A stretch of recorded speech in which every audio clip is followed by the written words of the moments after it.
শেখ হাসিনা থাকলে এই সমস্যা হইতো না। যে সাধারণ মানুষ যে আমরা যে কষ্ট করতেছি এ সরকারের কোনো মাথা ব্যথাই নেই। এখান থেকে উল্টা ঢোকার চেষ্টা করতেছে। ভাই this is a pure hassle. সরকার যে মাথা ব্যথা যে সাধারণ মানুষ এই যে সকাল ধরে যে অফিস কাজকর্ম বাদ দিয়ে যে কাজে এই যে সিরিয়ালে দাঁড়াইছে, সকাল 7টা কেউ 6টা কেউ রাত 4টের সময় যে দাঁড়াইছে। আমার অফিস স্টিল বাদ দিয়ে আমি ম্যানেজারকে কোনো রকম বলে এসে আসছি ডিরেক্টলি এখানে। প্রচণ্ড ভোগান্তি, তার মধ্যে আবার মানুষজন যে যেভাবে পারে ঢুকে যাচ্ছে। আমরা তো সব জায়গায় তো খেয়াল করতে পারতেছি না কে কোন দিক থেকে ঢুকতেছে, বাট আলটিমেটলি মানুষ ব্রেক করতেছে। কাউকে ধরেন সিরিয়াল দিচ্ছে, কারোর কাছ থেকে 200 টাকা দিচ্ছে, ভাই সিরিয়ালটা কোনো রকম আমাকে দিয়ে দেন, ওভাবে বলে সিরিয়াল নিয়ে ব্রেক করতেছে। আবার কেউ চাইলে আপনি দেখতেছেন যে এখান থেকে উল্টা ঢোকার চেষ্টা করতেছে। ভাই this is a pure hassle. 72 ঘন্টা ময়েশ্চার লক সমৃদ্ধ লিলি বডি ওয়াশ, শিয়া বাটারের গুডনেস স্কিন রিপেয়ার করে রাখে সফট ও গ্লোয়িং। খাওয়া দাওয়া নামাজ কালাম কোনো কিছুই হয়নি এখন বন্ধু। এখন বাঁচতে চললে 4টা 600 দিতে এখন 500 দিচ্ছে। কোনো পদক্ষেপ নেই, কোনো উন্নতি নাই, দিন যাচ্ছে অবনতি, দিন যাচ্ছে অবনতি। সরকারের আমাদের বলার কিছু নেই, আমাদের সাধারণ জনগণ আমাদের বলার কি আছে?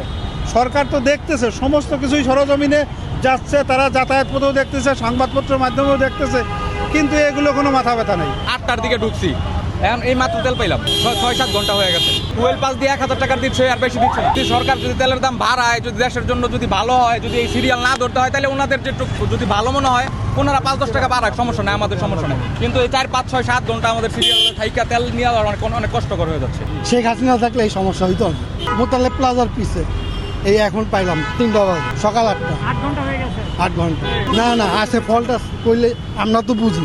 এটার জন্য ইউজ দায়ী 50%, এই সরকার দায়ী 50%। সকাল 7টা থেকে এখন কয়টা বাজে এই পর্যন্ত যেহেতু লাইনে ছিলাম, তারপরে 600 টাকার তেল পাইছি, তার মানে ভোগান্তিতেও কিছুই আছে। সরকার পদক্ষেপ নিচ্ছে কোথায়? ফুয়েল পাসের ব্যবস্থা করতেছে সো দ্যাট আদার যে বাইকাররা আছে তারা যেন হচ্ছে স্টক করতে না পারে। প্রবলেমটা কোথায়? প্রবলেম হচ্ছে ম্যাক্সিমাম উবার বা পাঠো যারা চালায় ওরা ফুল ট্যাঙ্ক করে, ফুল ট্যাঙ্ক করার পরপর বাসে গিয়ে আবার স্টক করে, স্টক করার পরপর ওটা আবার সেল করতেছে। সো আলটিমেটলি ভাই এখানে আসলে সম্ভব না, তেলের হয়তো দাম বাড়াই দিতে হবে, আদারওয়াইজ হচ্ছে মানে মানুষের এই হ্যাসেলটা কমবে না। আপনি দেখবেন তেল বাড়ায়, দামটা বাড়ায় দেন, দেখবেন ঠিকই কমে গেছে। হ্যাঁ, এক কারণে হয়তো তাইলে ক্রাইসিসটা একটু বেশি হইতেছে, এটা আসলে ঠিক না। অতিরিক্ত তেল নেওয়া যতটুকু প্রয়োজন অতটুকুই নেওয়া উচিত। দীর্ঘ 8 ঘন্টা পরে তেল পাইছি, সকাল 7টার সময় দিছি হচ্ছে সিরিয়াল। এখন আমরা কি বলবো, ধরেন এটা হচ্ছে মানে বিশ্বের যে পরিস্থিতি আছে সেই পরিস্থিতি অনুযায়ী আমরা সব নিচ্ছি এভাবে, বুঝছেন ভাই? এই যে সকাল থেকে হেলথ সেক্টরে চাকরি করি, কাজ বাদ দিয়ে এসে নিজে দেখেন ফুয়েল নিচ্ছে, সেই সকাল এসে দাঁড়াইছি।